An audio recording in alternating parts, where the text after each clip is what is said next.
Hello, welcome everyone. Welcome to the July monthly lecture for Pittsburgh Freethought Community. And yeah, thanks everyone for joining us. It's we try to hold these monthly, PFC is here to encourage a number of different things. We have a mission that spans humanism, science and reason, separation of church and state. And one of the ways we do that is by holding these lectures, getting people together to have interesting conversations, learn new things from each other, learn new things from important people in the community. Speaking of which, now Julianne is going to introduce our special guest for tonight. Thank you. Okay, so my friend Jess Pettitt is, I don't know when the first time I actually recognized her, but she's kind of a force. So it must have been before we actually talked. But she was embedded in my brain when she did a conversation or a keynote at the National Speakers Association. And what I came away with, number one, is that we should all live like we act in draft form, which means we can constantly get better at everything that we do. She's pretty sought after as far as her DEI, but really she's lived much of what she talks about. And this is not going to be a lecture in any shape or form that brings to your mind, not what it brings to my mind for sure. She has lots of research and lots of experience, and she's fun.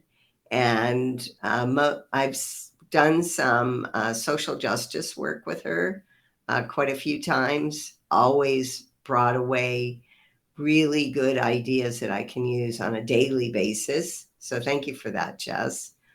There will be interactions. So I suggest if you can use your cameras, do. And if you don't know, at the bottom of the screen, there's a little hand in the middle. That's for raising your hand if you have a question. We're going to go about 45, 50 minutes of whatever Jess has to say, because I realize Jess could talk for several days. And then we're going to have some Q&A until you're all done or her dogs bark, whatever comes first. I just want to let you all know that I'm 4 times boosted, super careful, and I tested positive for COVID on Sunday. So I am definitely going to mute myself and put my camera off in case I'm blowing my nose, so as to not distract you. But it doesn't mean I'm not interested. So take it away, Jess. Well, first, thank you for a great introduction. And I'm going to apologize in advance, even though it's 2022 and we've all gotten used to cat butts and dog barks. I have 3 80-pound rescue dogs and a carpet cleaner inbound. So I have asked for the carpet cleaner not to come until after my 5:30. I live in California. But who knows what's actually going to happen? But you will know because they're loud. So I am not under any kind of nuclear attack. And I want to make sure that people know in advance that there could be very loud dog barking. The most vicious thing about them is their aptitude to lick you to death. But I like to warn people because sometimes that's it's a very loud, unsettling noise for some people. So I like to warn people. Also, I put into the chat, you are welcome to go to a website, which is my name, jesspettitt.com/freebies for all different kinds of free resources. The program that I have planned for tonight will be referencing a handout specifically that I call Better Connections. Because we're going to be talking about being a better ally to all and what that means. And kind of like Julianne said, I don't do things directly as people might be familiar. I kind of have a Trojan unicorn method. So hopefully we'll be having an unexpected conversation. I hope that's my plan at least. And then I also put in a texting number, 202-670-4262. And that number is also good, and the handout is also good for people who might even be watching the recording. My job is to be thought-provoking, and so if you have thoughts now in real time, or later when you're watching the recording, or later when you're making dinner next week, you may have a question. So I want you to feel free to be able to text message me and access me anytime you need it. So the number again is 202-670-4262. So with that, Jason, I'm going to attempt to share my screen again. Let's see. In the Google scariness, let's see if this works. Jump, a bump, a bump, a bump. Okay, I believe that worked. Hope so. Great, perfect. There it goes. So now you all are little teeny tiny M&Ms at the bottom. So we'll see if this will progress forward. So again, the texting number is 202-670-4262. I've known Julianne for a really long time, and I would joke that she's a frequent flyer when it comes to my book club or other kind of webinar series or other conversations that I've done. It's always a joy to be able to talk and work with people who are, no pun intended, free thinkers, and who are interested in having questions or conversations that might even be challenging to answer. When we start talking about social justice or diversity or being an ally for all, it's really hard to 100% do. So hopefully today we're going to be talking a little bit about listening skills and what that means and how that shows up when we start talking about an ally or working across difference in some way. Asking better questions and what that means consciously and unconsciously. And then my favorite, which is taking responsibility for who and how you are in the world. One would think that I would not have job security talking about being responsible for oneself, and yet certainly do. I definitely have job security. So let's start off with, what is the goal of being an ally? So some people might say that you can't like self-describe or self-disclose or self-announce yourself as an ally. Other people have to say that about you. So I'm curious, and you can put it in the chat, or you could unmute, whatever you're comfortable with, or even just sit there and think about it. What is the goal of being an ally? What does that mean or do? Let's see if anything comes in. So I would say it's being the person someone would identify as being on their side. Sure. So someone else sees you as a support. Does that sound good, Jason? Yeah, it's part of their group and not other. Got it. Okay, cool. Any other thoughts or comments? We use this word a lot, and it can mean a lot of different things. And then even inside of social justice circles, you might hear ally, advocate. There's different words that we often use to describe the work that we're trying to do. Accomplice is another one. Julianne, I think your hand is up. What are your thoughts? No, I was just going to tell you there's something in chat. Liz said there's working on another's agenda. Okay, great. Yeah, I saw that. So perfect. Great. Okay, so if that's kind of the shared starting place of where we're going, let me see if I can get this to work again. When I say discrimination is bad for business, and by business, I mean assembly, organizations, associations, your jobs. I run a business, right? Like I run a small business. Oftentimes, we pretty much are at a place where we know discrimination is bad for business, even though the word discrimination has kind of been usurped by illegal behaviors or using your negative biases to make decisions or choices. We discriminate or make choices all the time, and some of them are related to social identities or lived experiences. But when we start thinking about those kind of choices, we generally can agree that it's bad for business. And if a business is caught discriminating or sued discriminating or doing something like that, that it's not good for revenues, customer loyalty, associations, even your organization. If you were proclaimed to be discriminating against some of your group's membership, it might actually impact other people leaving or other people coming in, recruitment or retention of your own members. When we start talking about being an ally, what's critical is to remember is that it is not a destination. It is an ongoing practice. It's ongoing work. And I usually make yoga jokes here, but what I mean by that is that I do yoga once a year, whether I need to or not. And that's great. And I have been informed that it usually is anticipatory that you have a regular yoga practice and that you do lots of different ways of being throughout your entire life, or daily, weekly, monthly, not just annually. And that's the kind of practice that being an ally usually requires. So some people think they're already there. And what I love the most about working with allies or advocates is the people who are most critical about what they are doing usually ask me, but where do I start? And the people who are typically asking this question have actually already started. You're just being self-critical and self-reflective enough to know that there's still work to be doing.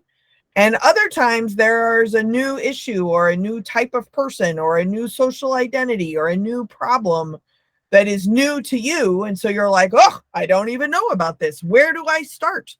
So that's where I thought we would kind of begin today, is the beginning pieces of being an ally and the practice that it takes of being an ally. So obviously there are different ways of looking at things. And when I asked you for your definition of ally, they're all dependent on a group or a member of a group that you don't belong to welcoming you or perceiving you on their side versus someone else's side, right? So Liz, in your comment, I think really encapsulates it the best, is that working on another person's agenda, it's not your own agenda, although there's no such thing as a selfless act. So working on someone else's agenda is actually kind of helping me as well, because oppression hurts everybody. So it's important to remember kind of the two-sided, multifaceted issues when we start talking about power and privilege. If we do that, now we can start thinking about how we show up in those conversations. And I think it's important that when you've had challenging conversations or conversations across power dynamics or difference, you at different times can be either person in this image of a relationship. I like to make a joke about my partner as well, is that every single word that comes out of my partner's face is very linear. It is very specific, and that word was chosen on purpose. My partner is a philosophy professor and teaches logic. So words are these like very meaningful building blocks. Before being philosophy, they taught mathematics. So that's a way of words kind of building. I am a professional speaker, hopefully you can tell, but my words paint images and bring up feelings and emotions in other people and make the audience ask questions that I may or may not even get to. So my word clouds kind of look scrambled. What ends up happening, regardless of how the messages are being sent, somebody else is making meaning of them. So not only can you be very linear or kind of a word cloud in how you're sending out the messages, but you're also receiving messages from other people. Some of us receive the word cloud and make another word cloud. Like me, I receive linear communication and I make a word cloud. Other people may receive a word cloud and make linear meaning inside their heads. So it depends on who and how you are. And when we talk about being responsible for who and how you are, different subjects, different people, different conversation settings, you have to determine which one of these are you currently being, and can you switch to the other side? Instead of taking someone literally, can you listen for nuance and where they're coming from? Or are there times where you really do need to take someone very, very literally? Being able to kind of do this exercise will be really helpful when we start talking across difference. Then add in tension or anxiety or imposter syndrome or nerves or unfamiliarity. This really is the work of being an ally, but oftentimes we would like to work on stuff that's easier to accomplish than actually paying attention to how we're showing up in a conversation. So before I move on, are there thoughts or comments about this? Have you had similar conversations? Do you identify yourself as uncooked spaghetti or cooked spaghetti when you typically communicate across challenging topics? Yes. Mimi, you have your hand up. Yes, I am the spaghetti brain and my husband is the linear brain. Yeah. So cooked and uncooked. Yes. So here's a fun question. Here's a fun question for you, Mimi. If you change topics or situations, does uncooked spaghetti person ever become cooked spaghetti or vice versa? Can you think of an example? No, I don't know. Right. We're So pretty much stable. yeah, so it totally depends. Yesterday, I got to witness my uncooked spaghetti partner become a bowl of very cooked spaghetti because they had received a text message that said a friend of theirs from 25 years ago, they have not had any contact in 25 years, was going to stop by around lunchtime. So we live in the middle of nowhere, 7 hours north of San Francisco. So somebody from 25 years ago that they have not had any social interaction with whatsoever is randomly stopping by for lunch. So this was stupefying. So of course, that's why they married me, right? So like, I got it. I can handle all social engagements. Tell them not to get here until 1 o'clock. We're good. So like 12:30, 1 o'clock, 1:30, 2 o'clock. This sounds like a joke. 25-year ago friend is not there. It's like 8 o'clock at night. And I'm literally he can't do anything. There's no work happening. There's no reading happening. We can't watch the news. We can't go on a dog walk. We can't do anything because what if 25-year ago friend shows up? And I'm like, you are the most linear, structured human being I have ever seen in my entire life. They said they were coming for lunch. We live 3 hours away from cell signal and it's gorgeous. It seems that plans have changed. Move along. This is going to be okay. But I literally watched uncooked spaghetti become mush because that's what they said. So this morning over coffee time, I'm ratting this out because currently he's not in the house. So this morning over coffee time, he went back over and looked at his text messages. Turns out the date is in September. September 19th, around lunchtime. That's when the friend from 25 years ago is coming. Details matter. So I've challenged it, and maybe that's not the case at all for you, but sometimes these things can be habits, and then something will happen, and then you're like, if we take my husband as an example, totally out of your element because he does not live in cooked spaghetti land at all. So was just stupefied by how someone could possibly text message they're coming for lunch randomly and not show up. Because you didn't read the text clear enough? Or because we live on the California coastline where people fly from all around the world to go look at redwoods? Who knows? So I digress, but we are responsible for who and how we are. Thank you for being marriage therapist for a moment. If you can pay attention to how you are showing up in a given moment, it's a lot easier to be able to understand who you might be showing up as for the other people. So if you can do that, now we can actually start talking about what allyship means. When we start talking about how power works is in a given scenario, who suffers the most. And if you can identify them, who also suffers. What about these people? What about a different identity or a different facet or a different way of belonging or a different community member? You begin to actually be able to practice what pain and suffering looks like while you are on a learning curve. So while we are all learning about new things or different things or things that we don't necessarily experience, that doesn't mean pain and suffering isn't occurring. It means that we are on a learning curve while pain and suffering is occurring. So when we start doing our ally work, that's one of the hardest pills, for at least for me, to swallow, is that I have to identify something I need to learn about and do the learning as quickly as possible so that I am causing less pain and suffering. So if we can do that, then what often happens when some kind of oppression is happening is the burden of doing something is on the people who are being silenced, marginalized, or oppressed. They're the ones who have to like educate. They're the ones who have to do the backlash. So I have a client right now, for example, that had a homophobic comment put in the internal Slack channels during June as a comment or a response to the Pride Month post. So this homophobic comment is on a Pride Month post, and it is the LGBTQIA employees of this organization who had to post back why their comment was inappropriate.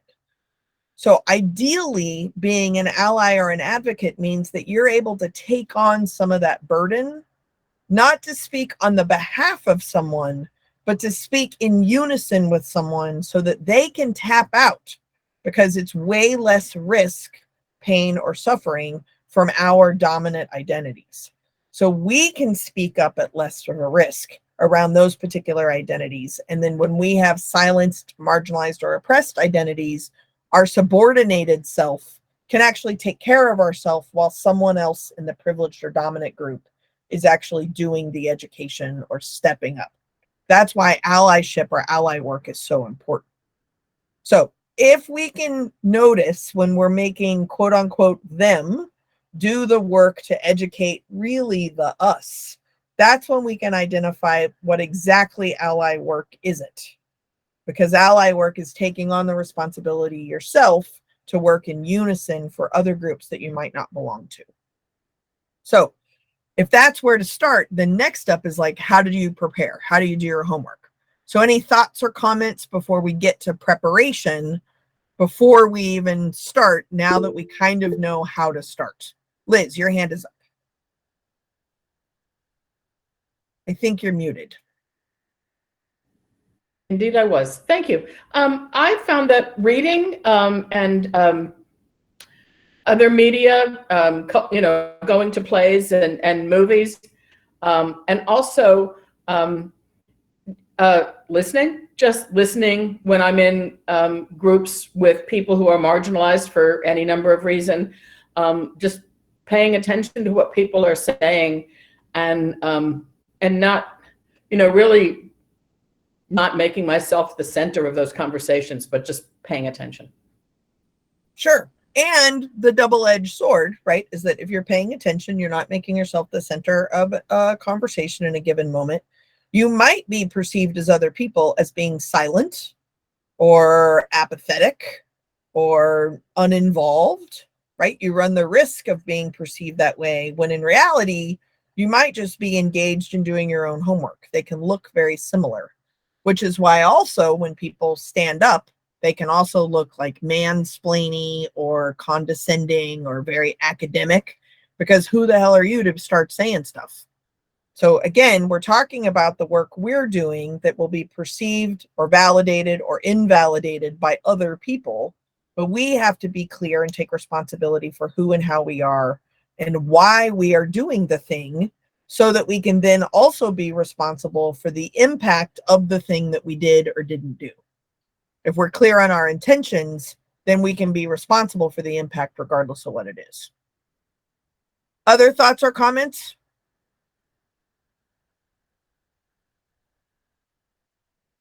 Great. All right. No text yet, but just in case, the text number again is 202-670-4262. Jason, I see your hand is up. Yeah, I was going to say, I mean, it says in the slide, how do I prepare? And I guess I think of preparation, I think of making a plan. So, planning for action. I wouldn't have thought of that immediately until you talked about the risks of not taking action. Mm-hmm. Sure. Great. Any other thoughts or comments?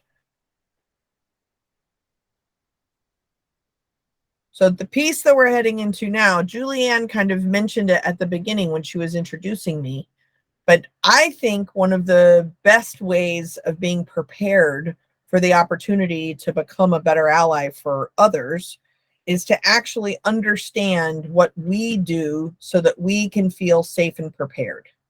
So when I first started doing diversity education, I would tell people that you are never, ever, ever, ever, ever supposed to make judgments and assumptions. And the reality is that we actually all make judgments and assumptions. And at least for me, it was in like white lady school where I learned that you're not supposed to make judgments and assumptions. So I would try really, really hard to never make a judgment assumption. Clean slate. Everyone is a clean slate. And then I'd catch myself, or I'd get called out for a judgment or an assumption that I made. Eek! And then I would have failed at doing it because I made one, and I'd have to start all over, and it would be very dramatic. What I think is important is to recognize we all make judgments and assumptions. It's not about not doing it. It's about recognizing that you do. And then what do you do with the ones that you make? I believe, and my whole book is about this, but I believe we make judgments and assumptions because our lived experience has taught us what we are supposed to do so that we feel safe and prepared. Notice that doesn't have anything to do with anybody else, but you have survived everything you have survived. I have survived everything that I have survived. And so I believe I know what I'm going to need to do so that I can feel prepared and that I can feel safe. It doesn't mean that I'm accurate, but it means I'm gonna do it because I want to feel safe and prepared before I do something. So whether this is putting a cussing filter in or deciding what outfit to wear, I want you to know I took my sweatshirt off because I didn't want you to think I was unprofessional.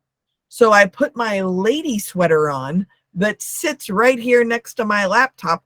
Why is my lady sweater any better than my sweatshirt?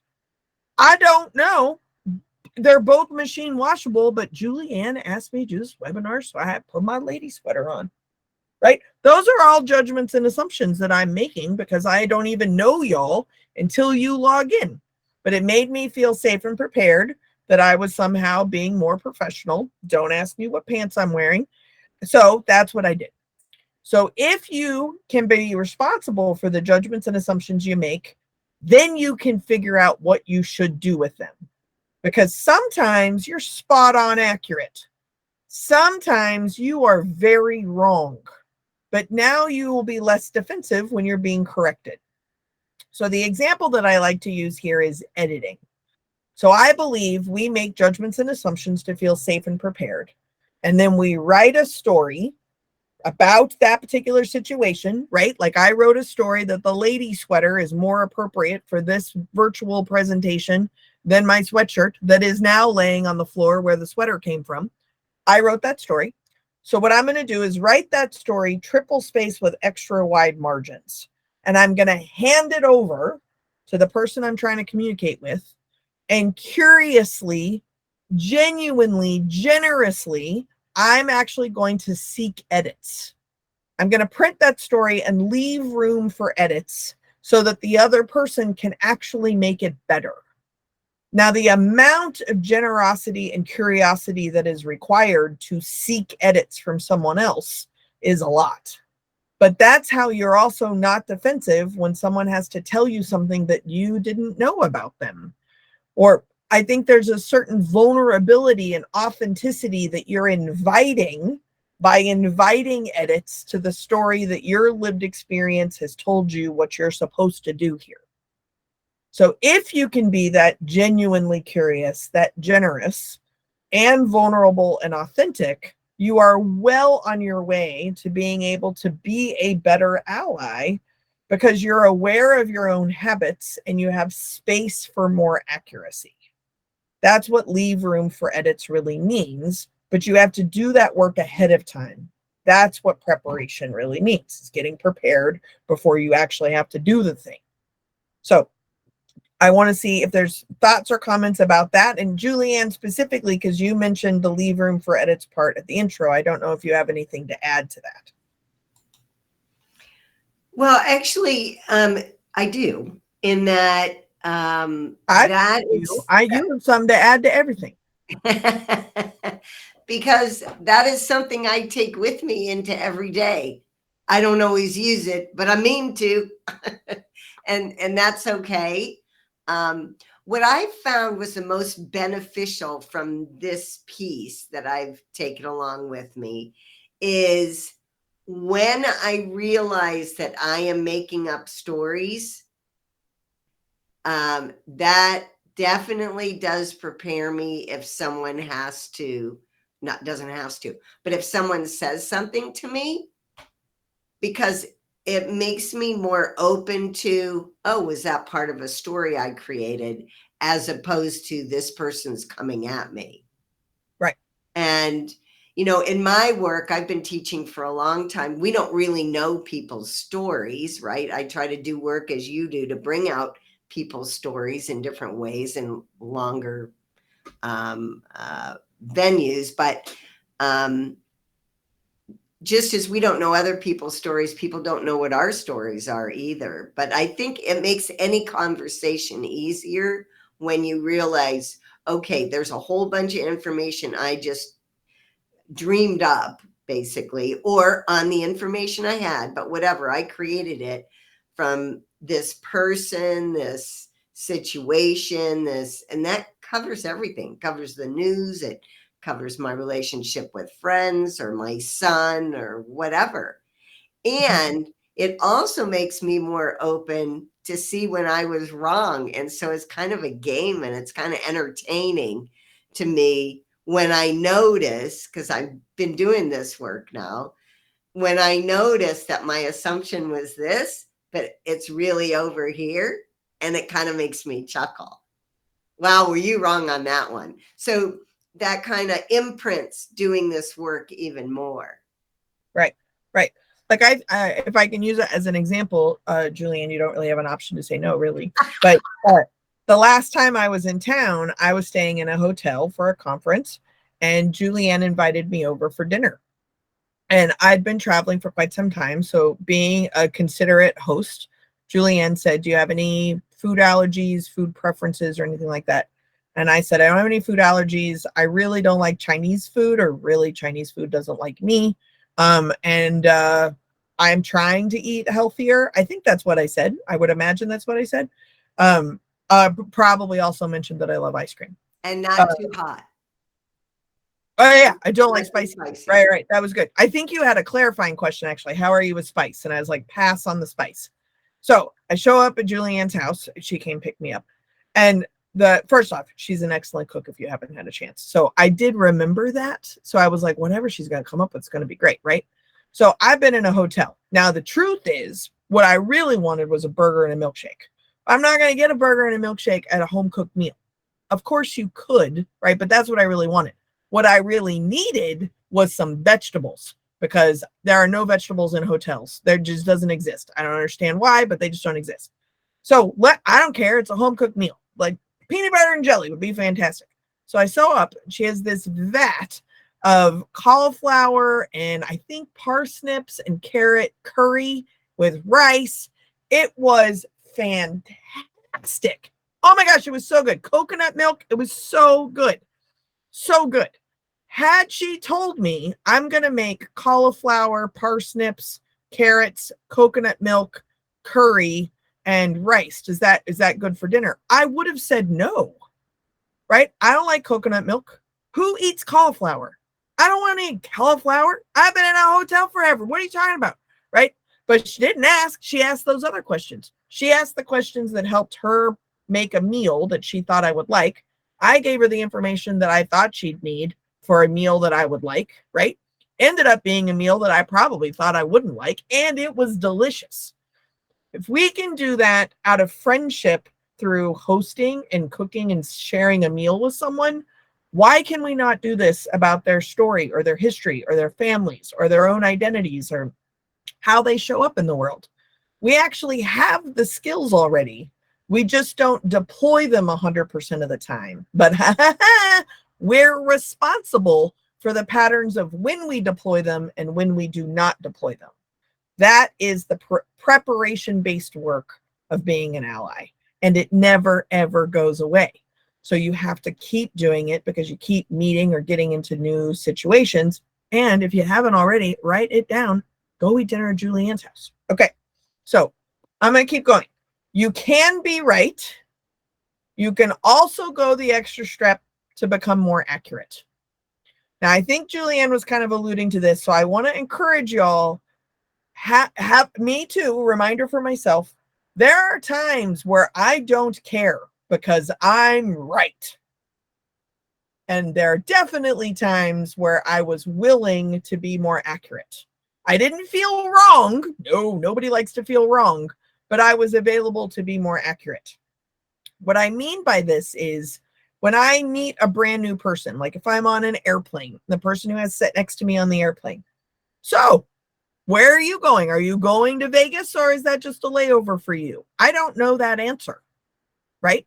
Now, I have a story about them, whether or not they are going to Vegas or they're living in Vegas or it's just a layover. Based on whatever information I've taken in, I've written a story. I've asked the question. In theory, I'm actually interested in the answer. And if they tell me like, oh yeah, I've lived in Vegas for 30 years and I didn't peg them as somebody who lives in Las Vegas, then I'm actually curious and I'm going to become more accurate. There are other times where I don't care what they say. I think they're right and I'm not really listening. I'm not really active in the conversation. So I'll just be like, yeah, whatever. I know the answer. You ask questions all the time that you already know the answer to because you're not actually listening. Can we be curious enough that we can actually listen as if we don't know the answer? That's the difference between always feeling like you're right and always feeling like you're wrong, is actively trying to be accurate in the moment. So being an ally to all is less about that. Is all about them and less about you. An important grammar mistake. So it is about what they want, it is about what they need, it is about who they are, and it is about you becoming more accurate. That's the generosity piece. So sometimes people will tell me like, oh, I watched a movie, or my cousin is a blah, blah, blah, blah. My neighbor is a blah, blah, blah, blah. So then you have gathered information, but it's not about the individual person in front of you. And the ally work is being curious and generous and vulnerable and authentic enough to actually get to know that person and that person's experience, even though you may have some access to whatever it is that you're talking about or whatever piece you're talking about. It's not necessarily giving them the space to be themselves. And being an ally is providing that space or leaving room for edits for them to be able to share their story with you. If we can do this, keep listening and listen as if we don't know the answer, then we can keep it about them, and you eventually can actually change the story that they have written about you. Because somebody somewhere has met you and they think you're not a listener or you're not open-minded or you're not open to an actual conversation where you're learning information. So as you begin to build those skills, it actually changes how people interact with you. And that's really the only way you can ever make anybody do anything, is by role modeling something that makes them edit the story they have about you. So questions, comments, thoughts, ideas, how are we doing out there? The number again is 202-670-4262. You can use the chat. You can use raise your hand. You can unmic. How are we doing, friends?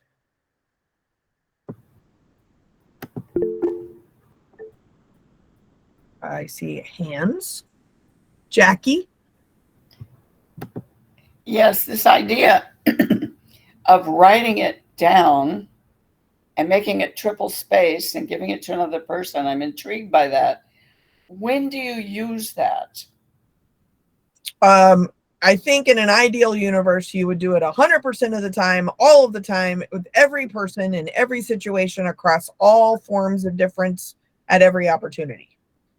I don't know about you, Jackie, but I am a fallible human being. So I shoot for kind of occasionally, some of the time, when I remember, when I'm interested, when I'm patient enough.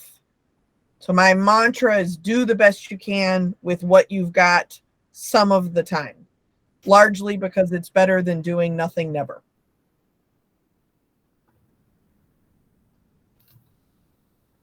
Do you write it before you see the person and then give it? I mean, how is somebody going to react if I hand them my story and ask them to edit it? Yeah, it's usually more metaphorical than that. So it's not actually like a sheet of paper. So if you are in the grocery store and you are picking, there's 3 cashiers and nobody's in line.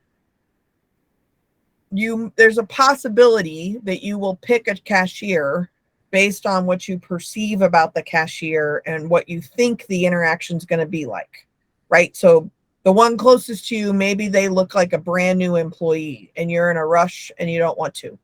I am not a chatty person when I'm running errands. And so if they look chatty, I try not to pick them. So I'll even pick a slower line so that I know the person isn't chatty, because I don't like chatting over my groceries. Just let me buy my damn groceries. But I write that story. So then I end up in a line with some new person who's chatty. That is a good example for me to notice that I wrote a story about this person, that they were not new, they'd be fast and efficient, and they wouldn't be chatty, and I was not accurate. What in my life told me to write this story about this person to come up with the results that I wanted that I was not accurate about? Does that make more sense? That definitely makes more sense. And yes, I totally agree that we do. We're approaching somebody, we make conclusions, assumptions about that person. And you're saying, check it out, find out if those are accurate or not. Right. And sometimes you're doing that checking it out process totally by yourself, right? Like you're not guaranteed a conversation partner here. You just need to notice your own patterns, your own habits, your own judgments and assumptions. And like, oh, look, I did that thing again, right? Like, wait a minute, this is new. Wait a minute, is it really new? No, it's not. I did the same thing because of whatever your lived experience has taught you about. And it's not about never doing it. It's about recognizing that you do, and that those patterns make you feel safe and prepared. And if you want to get really advanced, what are the roots of those feelings of safety and preparation? And then you get to decide if you want to keep them or change them. Julianne, your hand is up. Yes. So I like to bring to the forefront that this is definitely work, especially when you first start. And I kind of relate this to my work with gratitude, because when I first really worked on having more gratitude in my life, it was work. It wasn't something I thought of doing all the time. Now it's automatic. I could be in the most ridiculous situation, which this week I had several of those, and always think about what I needed, what I not needed, but what I could be grateful for, so that it changed the tone of the picture I was living in. So in the same vein, like I said, now I like noticing what my story is, recognizing that I have a story. That took work. Now I don't do it all the time, but now it's like a game, it's like entertainment, because I've been working at it, I recognize when I have that story, and then I can see how it plays out. And then I can learn from that because I'm being aware.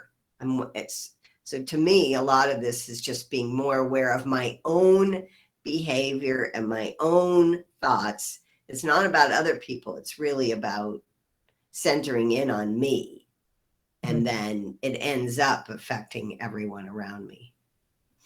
Oh, Julianne, I have to admit, as a groupie, the earliest version of Julianne that I met, I don't know would have said that. And that's awesome. Like, great work. And I encourage people, think about when you are cooked spaghetti versus uncooked spaghetti, right? So like when Julianne, when you're talking about gamifying it, right? Like, let's go back to my husband sitting on the couch for 9 hours yesterday, waiting for a friend from 25 years ago to come for lunch. I don't know. I'm not saying being patient is a bad thing, but he did nothing yesterday except sit there for 9 hours calculating how much time after lunch it was. You can live your life that way. That sounds fine. So I told him over coffee today, like, I don't know if I'm like empathic or not, but like, I can't get you out of that rut.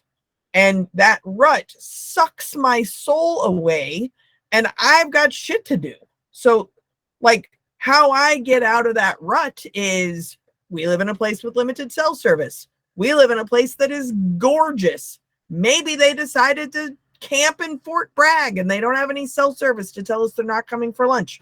Maybe because the 101 is actually a curvy, death-defying trip. By the time they actually got to Eureka, they were like, no, we are not stopping. Where the hell is an actual highway? And just drove straight through. Maybe they drove off a cliff. Maybe you didn't read the text message close enough and it was in September and not July, right? Like that's the game. So then you're like, okay, what is happening is that I don't know why they're not here. Why don't you go mow the lawn, right? Like that's the game, right? So in that context, it kind of makes sense, but we get stuck in our own habits and our own story writing. So there's no room for edits. And then we don't understand why people have this really rigid story about us. Well, that's why. Liz, your hand is up. One of the things that I've realized as I've aged is that, there was a time when I was in my 50s, basically, when I realized that people were regarding me as an authority on some things, which was kind of a surprise to me because I didn't necessarily feel like an authority. But I was happy for that role. But the other thing is that I found that I could get too comfortable in that role. And, when you talk about rigidity and being uncooked spaghetti, I think, those of us who have had some maybe professional positions where we are in charge of things and tell people what to do and expect them to do it because we told them, it's kind of easy for us to just think that the world ought to work that way. What you're saying about learning and stories, I think is very helpful in terms of getting out of that when the world is kind of telling you messages that you need to be in charge, because it's not always going to work out well. So thank you for bringing that to my attention. Absolutely. There's a piece that I often say, and then I have to remind myself of it too, is that, and it's because I'm from Texas, so it's not my fault, but you have to ride 2 horses at once, and your closest friends or family will tell you when you are on the wrong horse for too long. So the 2 horses is the horse of ego and the horse of humility. And if you're on a humility horse too long, you're really annoying to be around because you're just like, oh, I don't know what to learn. I'm always a student. You all know those people. But if you're on the ego horse too long, which Liz, you were kind of alluding to, right? Is it like, I don't just do it because I said, right? Like there are times where the ego horse is very important. There are times where the humility horse is very important, and they are both with you at all times. So groups like this, mastermind groups, things like that, that's what you're for, is to say, yeah, why don't you switch horses just for a second? See if you're going to make this situation any better. And that's how you can get kind of unstuck. Because sometimes, Liz, what I heard in you too, is sometimes you're on a horse and you're like, how the hell did I get here?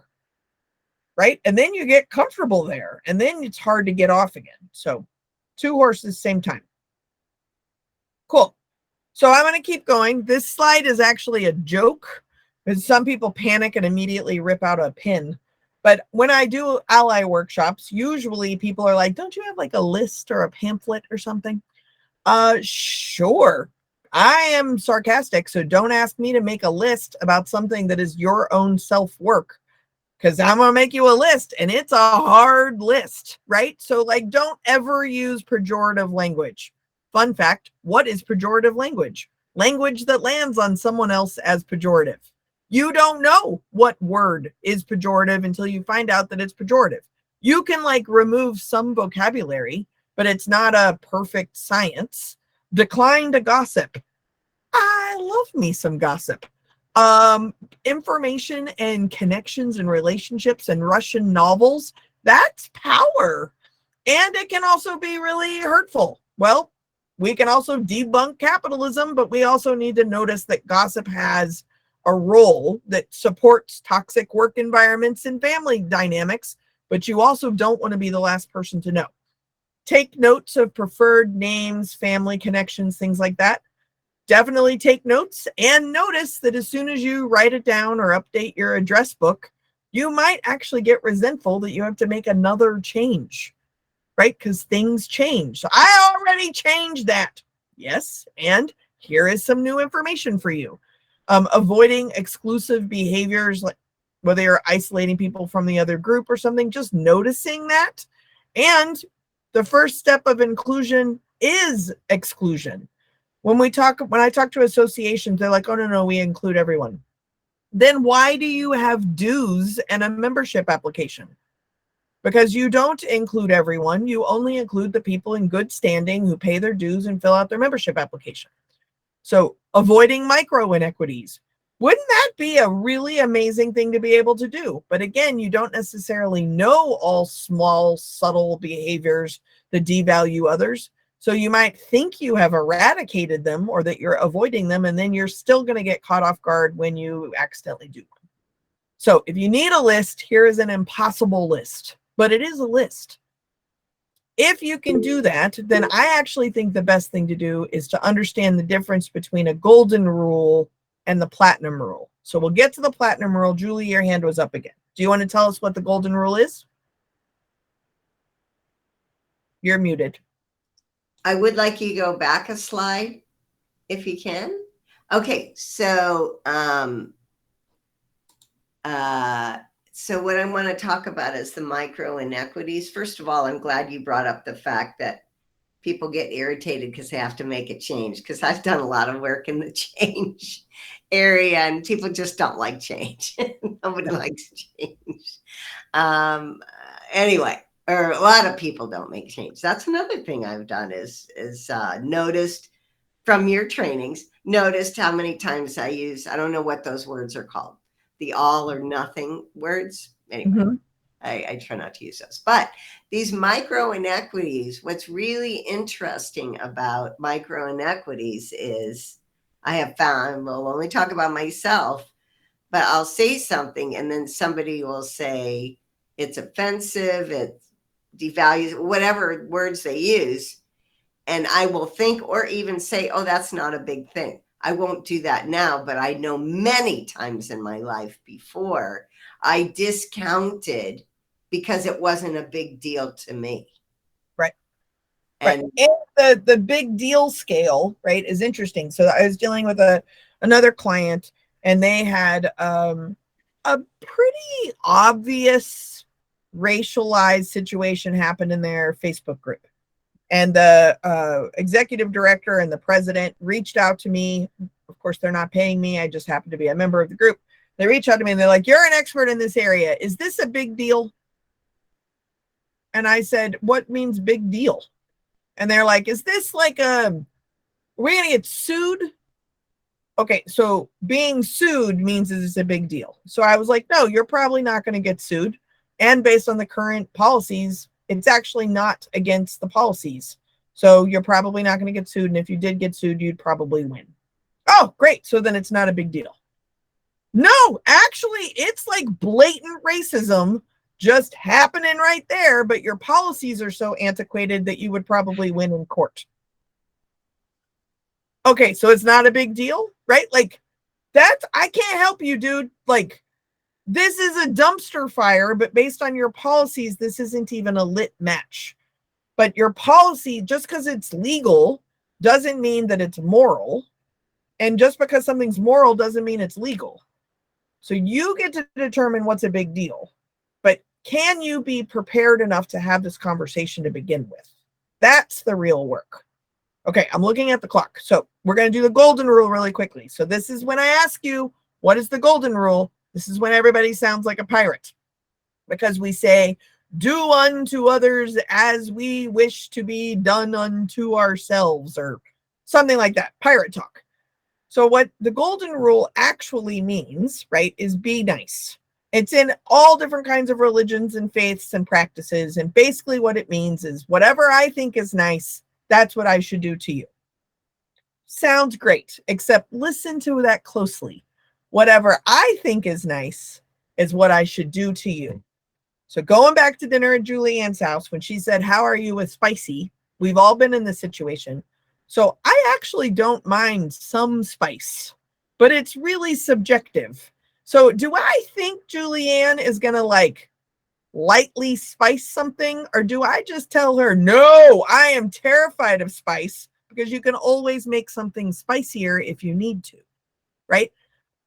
Golden rule would mean that Julianne would make that amazing Indian dish as spicy as she normally does, or maybe less spicy than she normally does because I said I didn't like spicy food.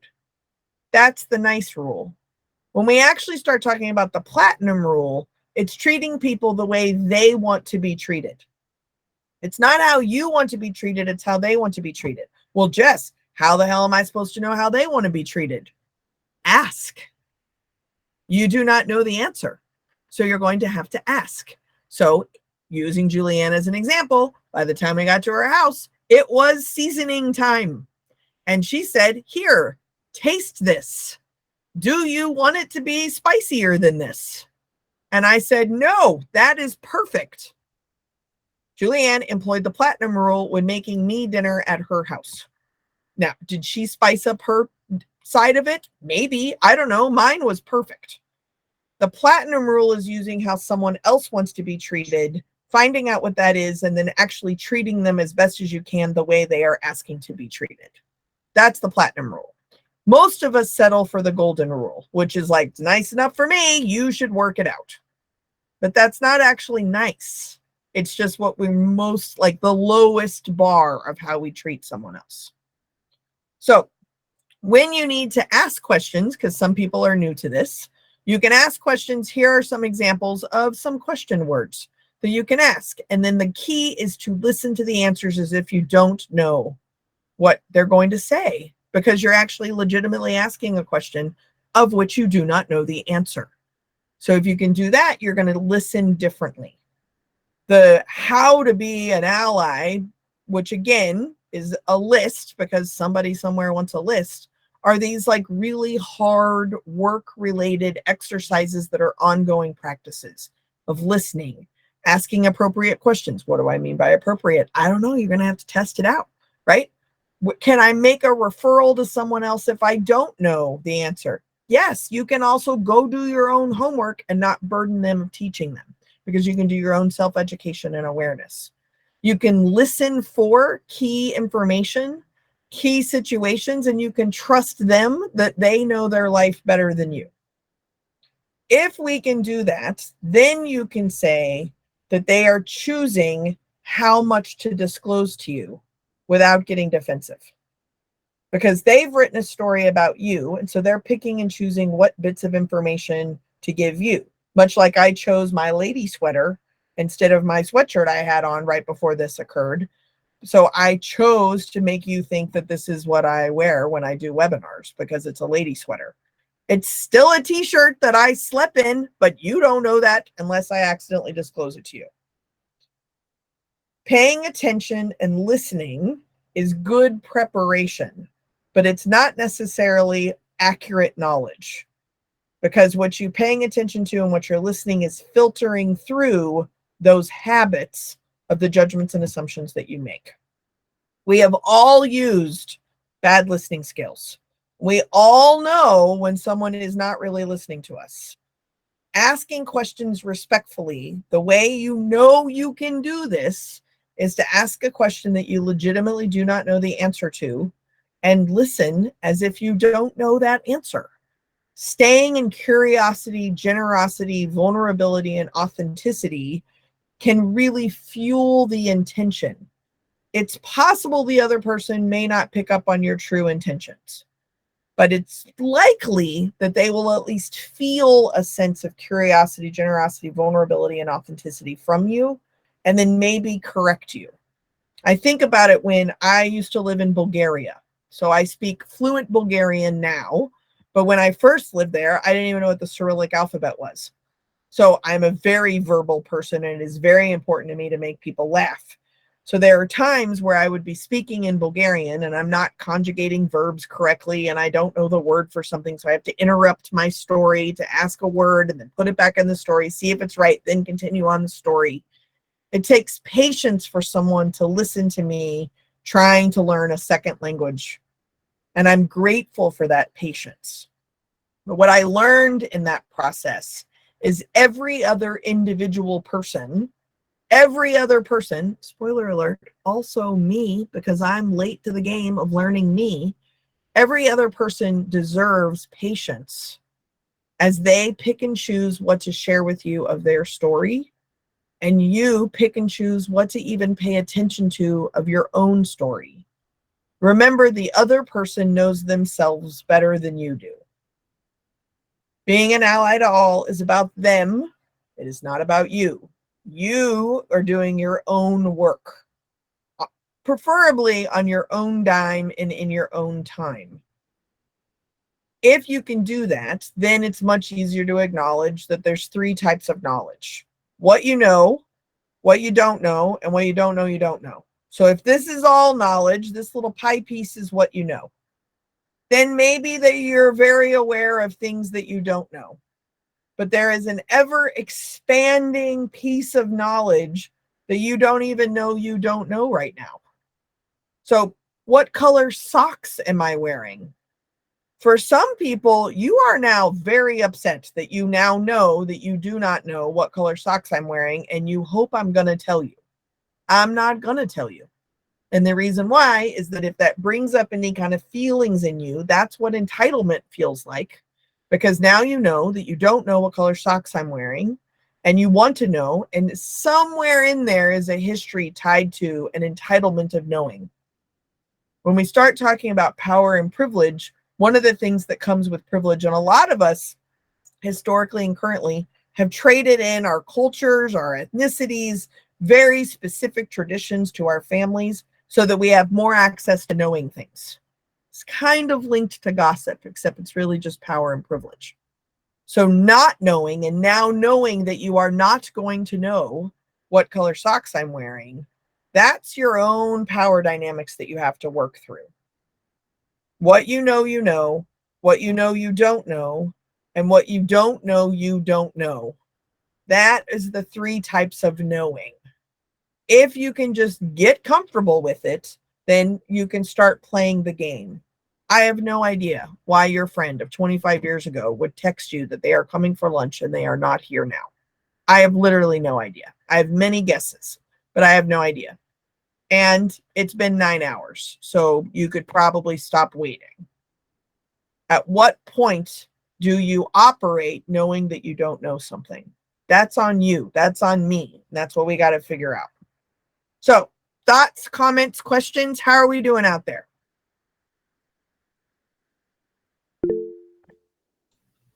Julianne, you have your hand up. Well, before we go any further, I want to say thank you, Jess, so much. This has been so great. I mean, some of this I've heard before, but, you know, I still get something out of it. But just as a funny side note to you don't know what you don't know, I tried to get TSA pre-approved or whatever that is. And so, yeah. So now they want me to go back and give them my marriage certificate from when I got married when I was 23 for 3 years. And I said, well, I don't have that. Well, you can get it from, you know, wherever you were married, blah, blah, blah. I go, I don't even remember the date. Like that was 50 years ago. Where would I even have that written down? But who knew? My point is, who knew 50 years ago that there'd be TSA pre, right? Yeah. You don't know that stuff. And my favorite thing you said is people know their own stories better than you do. That's huge. And it's amazing how many times I think I know their story better than them, but I don't. And you know a story about them that have filtered through your judgments and assumptions that makes you feel safe and comfortable or unsafe and uncomfortable. That doesn't mean it's accurate. I am in a Facebook group of people I graduated from high school with, which is basically utterly terrifying. I went to my 20-year high school reunion several years ago, and because Lauren is a professor, he doesn't get time off. So like a really good friend of mine who was a year below us went to the reunion with me, and we would like smoke cigarettes behind the theater department together. So Matt and I walk in, and I was like, whoa, where are all the queer and liberal people? And he's like, not at their high school reunion, right? Oh, right. So now we're coming up on the 30-year high school reunion. So this Facebook group, the people who were elected the class officers in 1991 are planning the high school reunions. They're the ones in charge. There is no way that they thought about that when they ran for class officer their senior year in high school, right? Like, I still got work to do.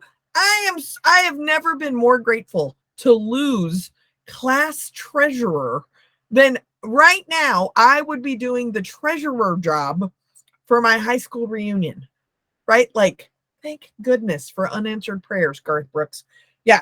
So I'm sorry that you're not going to be able to qualify for TSA pre-check. For the record, clear is actually better, and I would never have said that, but it's better now post-COVID than TSA pre-check. So try that. And if you have an American Express card, it might even be free. Okay, let's keep going.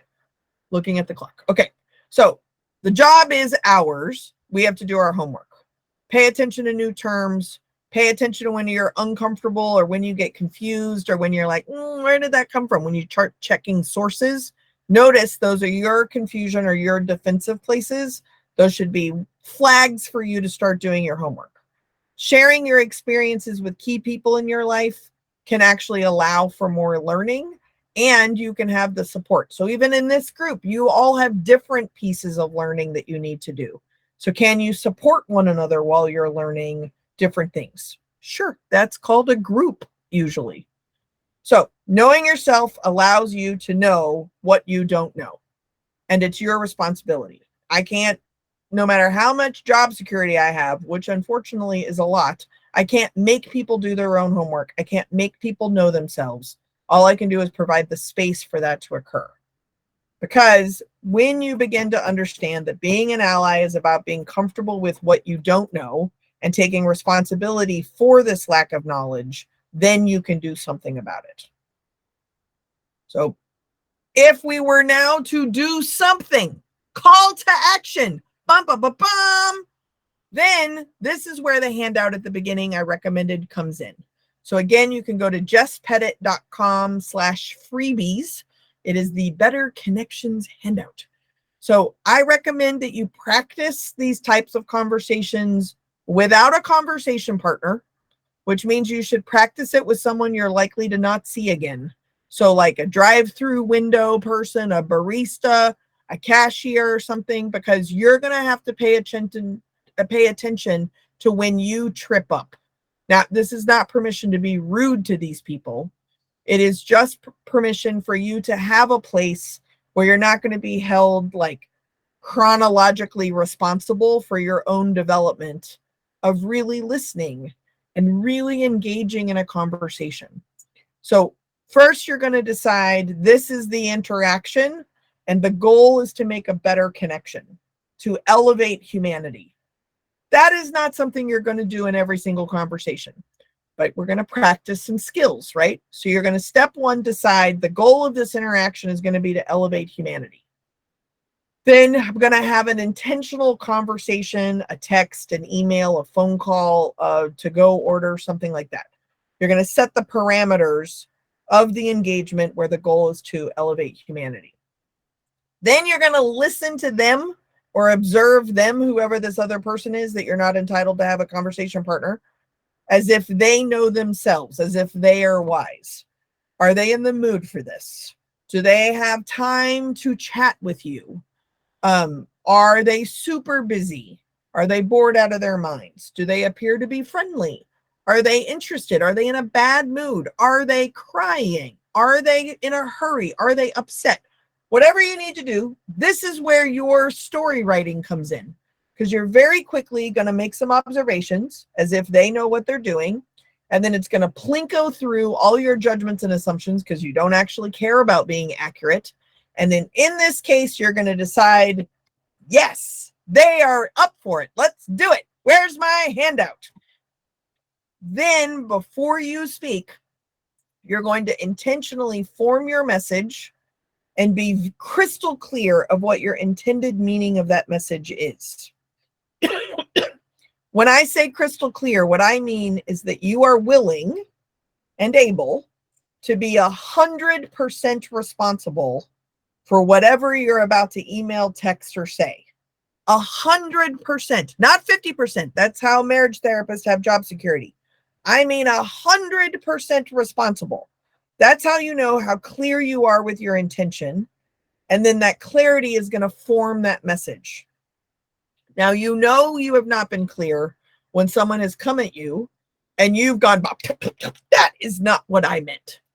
What we usually mean when we do that is, I don't know what I meant, but it wasn't that. So that's not 100% clear, right? 100% clear. So form your message. Then and only then are you going to release the Kraken out into the universe. You're going to release the Kraken, hit send, go, make the call, do whatever you're going to do. And then regardless of what happens, you can claim, or sometimes it happens more than once with the same person or the same subject, you're going to reclaim the responsibility for the impact of that message, which you can easily do without being defensive because you were very clear what your intention was to begin with, regardless if it landed differently. You're like, oh, how fascinating, right? Like you're actually curious and interested in the impact that you did not mean because you are very clear on what you did mean. Then you can make meaning from the interaction and how that actually impacted your connection with that particular person. Sounds easy enough, right?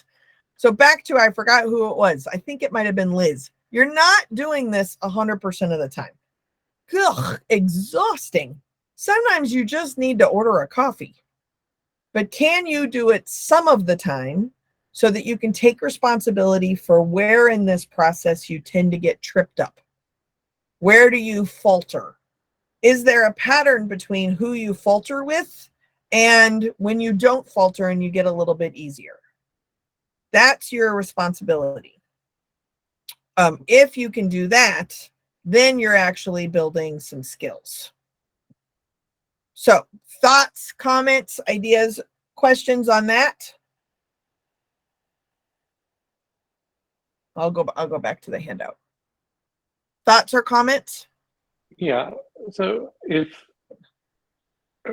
we're going to the barista and we're ordering our coffee and the intended message is to order a coffee and we succeed in that, how do we apply this process? What am I missing?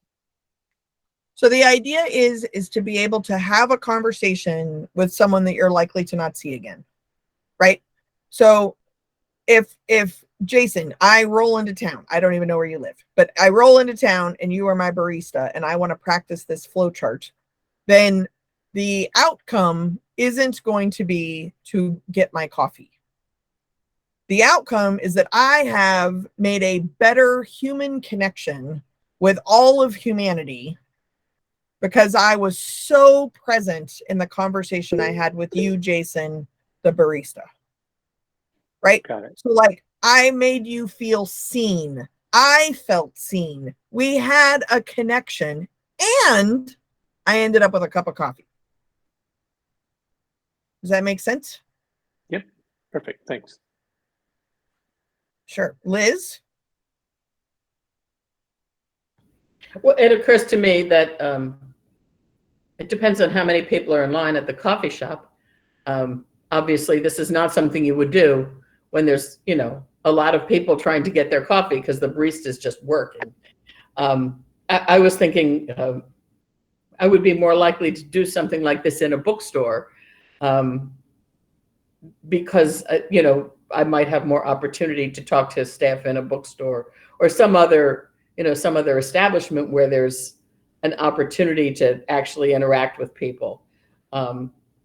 Just off the top of my head, I was thinking this is going to take time if it's going to work. Or I guess the other thing is, I could try to implement this, but the person I'm trying to implement it with doesn't want to engage with me, and I would have to accept that. That would be the outcome.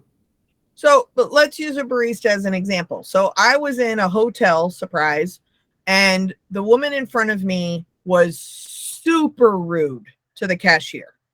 Super rude, outrageously, insanely rude. And the woman so whether we're talking about labor shortages or not, the person was relatively new to the job, and the woman was rude from the go.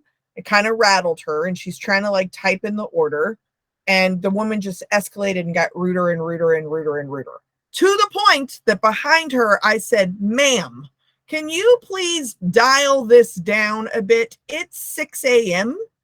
and there is no reason to treat another human being the way you're treating her," right? That rude. We've all been there, right? So she hufflepuffs away, and I get up, and the cashier is just like shaking, and she's like, "Good morning, may I help you?" So let's say that I decide I'm going to do this, right? I want this human being to recognize that she's okay, even if it's just for a second. So then I decided right then to say, like, why don't you do this? Take a breath. You are literally talking to a customer. So you are not doing anything. The boss who's somewhere around making sandwiches or something, they see you talking to a customer. You are doing your job. I see you as a human being right now. Just breathe. And when you're ready, I'll give you my order. My intention was to give her a moment. I formed the sentence in a way that hopefully didn't come off condescending or like some know-it-all white woman, right? She could have yelled at me and been like, "What is your order? There's a long line," right? She could have done all those things and I would have been totally responsible for it. So instead, she breathed a couple times and she just said, "Thank you." I made meaning. That seemed to work. I have increased humanity, and I would like a venti soy chai, please. Right? Like that quick. But this is a one-sided process. It does not involve the other person. I could have been Hufflepuffy at the cashier and been like, "What a bitch," right? I could have done that. That would have just kept things escalated, right? I could have I don't even know what I could have done. I could have done all kinds of things. But I decided in that moment, like, I want this human being to have the opportunity to be a human being. That doesn't mean they're going to take me up on it. But there are different places where I'm still not awesome at this when I talk in the particular moment. There are other times I'm pretty good at it almost all the time. When I'm actually trying to tell my husband that he's been waiting on the couch for too long for someone who's not coming, who later on found out wasn't coming until September, did not employ this handout very well. I might have been good at it about an hour and a half in, but at 9 hours, I was like, "Dude, shut up. They're not coming." That is not on this handout. Make sense? It's a practice. It's ongoing work of how to slow down enough to literally make a better connection with another human being. Some of the time. Do the best you can with what you got some of the time. It's better than nothing ever. So with that, I want to throw it back out for more thoughts or comments or questions. I am technically done with the slides. Did everyone take a screenshot or whatever you need, or download the handout before I attempt to click stop presenting? Okay, I'm hitting stop present, or maybe I should do stop sharing first. Did that work? Yes. Perfect. Look how giant all your faces got. Okay, great. So, thoughts, comments? How are we doing out there? Super grateful over here. Well, that's like an old habit for you now. Doesn't mean it's not meaningful. Ah, look at that practice. This was engaging and I learned something. Thank you very much. Oh, absolutely. Happy to help. It's all Julianne's fault. Does anybody want to share one thing they're going to take away? Sometimes that's good for everyone else as well. Liz? Yeah. You know, I really appreciate you, Jess, going over that practice again and talking about how people may react to it, because, you know, it's hard to imagine that everybody's going to react in the way I anticipate. And like you said, we have to take responsibility for people's reactions, whether or not it is what we intended. Mhm. And, you know, that in many cases that may lead to a more human and meaningful connection. And in some cases, it'll provide us with food for thought. And I appreciate that. Yeah, I like what you said about the barista may come back and say, I don't have time for this. What do you want? Right? Even though you're doing this benevolent touch humanity, the person receiving it may, I don't give a shit. Just let's move on. Yeah. I mean, I've had a number of customer service jobs and I've been yelled at a lot. And the last thing I want is some like hippie, trippy, emotional person to see me at a fragile moment. So my response is going to be like, shut up and order, right? Like, don't touch me. Don't acknowledge, like, back off. I am putting up a force field. I'm at a shitty job, right? Like, so somebody could easily have done that. That particular incident, that didn't happen, right? So Mimi, your hand is up.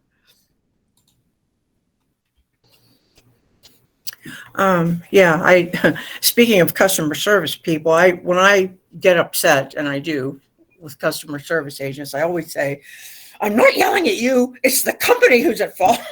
I don't know if that helps, but what I'm taking away from this mostly is the golden rule and the platinum rule. I hadn't heard that before. Tony Alessandra, his work came up with the platinum rule. Yeah. And it's such a good example is that, like, I've had so many customer service jobs that when I work with a company or a customer service person calls me, or the people who are asking for money from my undergraduate institution, right? I always start off with like, I used to have this job. I understand what you were doing. Please stop calling me. Please remove me from the list. I really appreciate it. Thank you very much. Have a good day.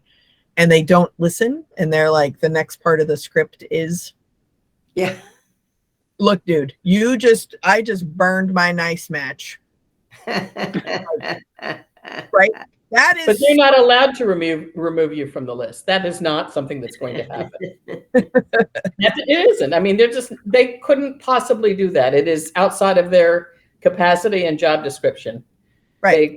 They can't deliver on what you want. That's not going to happen. But what's the most important thing in that example is that, like, I used my nice stick and it didn't work. Yeah, it's not going to work. And the real me is going to come out, right? How many nice sticks does it take to get to me? Until eventually, Don't want to go there. nice sticks. Unless you're really nice, there's always that possibility. Right. That's my point, is that eventually the nice sticks become kind of who I am, because I've actually done the work to figure out what wounded part of me still exists. That's only two matches deep, dude. Careful.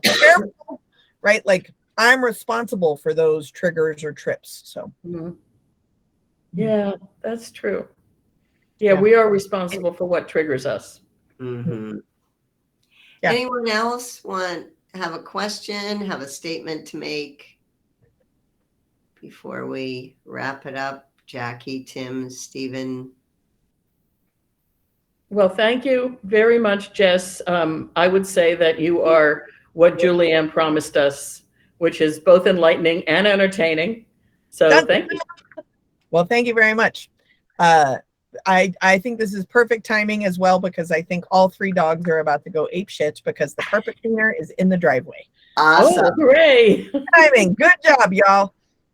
Thank you, Jess. You're Thanks so welcome. much. Thank you. And feel Thank free. you very much. Feel free to text message when you have Yeah, thoughts. seriously, she answers her text messages. I really do. I'm weird. Love All right. you. Bye. I'm Bye. gonna call.